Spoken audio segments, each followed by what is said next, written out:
新手司机7天练车计划，1周的时间让你从新手蜕变为准老司机，快速学会独自开车上路。内容比较干，记得点赞收藏起来，下次还能看得到。首先第一天，我们坐在车上以后，先调整好正确的一个驾驶坐姿，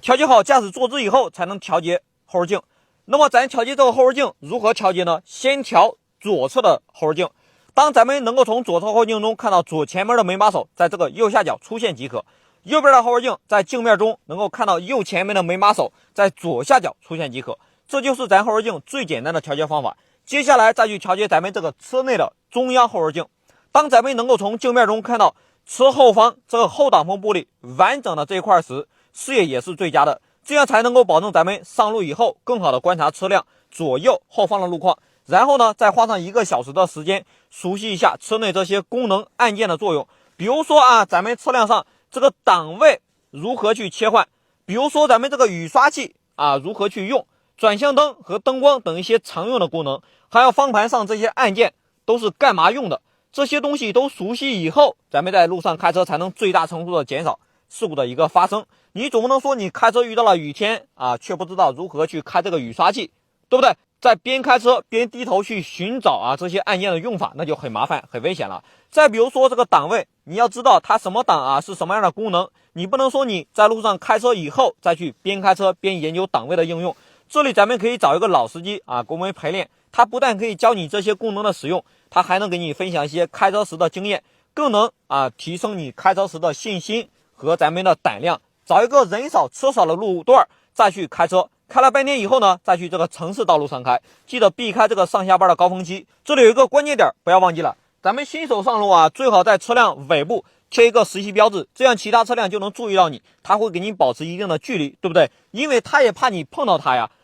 从而能够避免很多事故的发生。那么接下来第2天就不用麻烦这个老司机了，有了第1天的经验，咱们第2天需要注意的就是锻炼自己加强自己开车的一个心态，独自开车去昨天练习的路段重新跑上几遍，因为之前跑过，所以比较容易适应，也更容易熟悉这个车辆的驾驶功能，能增强自己开车的意识。第3天开车选择熟悉的城市路段，避开车流量高峰期间，相比去不熟悉的路段打断自己开车的节奏要好很多。目的是为了让自己能够更加熟悉的开车驾驶技巧，同时也认识一些路上的标志标线，还有各种交通信号灯。第4天开车，咱们就可以找一个老司机，依然选择去自己熟悉的城市路段去开车，这时候就可以选择走一些车流量高峰期路段比如说比较堵的路段。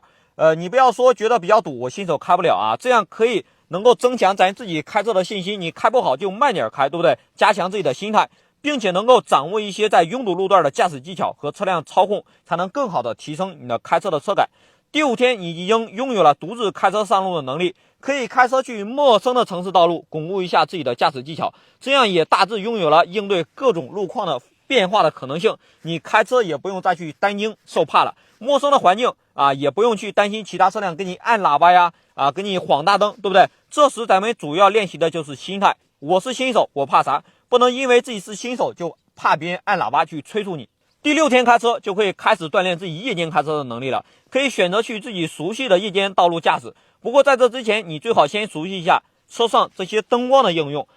只有学会灯光如何去用，才能有效的适应夜间开车的感受，更能够提升你开车的一个车感和自信心。因为白天开车和夜晚开车光线差异非常大。第7天的时候就可以去练习一些比较难的操作了，比如说现实生活中的侧方位停车倒车入库包括现实生活中的窄路通过直角转弯等一些驾驶技巧。如果对于这些你还比较陌生，你可以去暴地的主页搜索一下，暴地主页还有2000多条开车的视频，都是关于咱们新手开车可能说途中遇到的问题，肯定能够帮到你。那好了，以上就是暴地给大家分享的新手7天练车计划了。暴地分享的这个并不是说一定要7天之内完成，天赋好的朋友也许就是说5天笨的话咱就多练，对不对？10天半个月肯定没问题。有句话说得好笨鸟先飞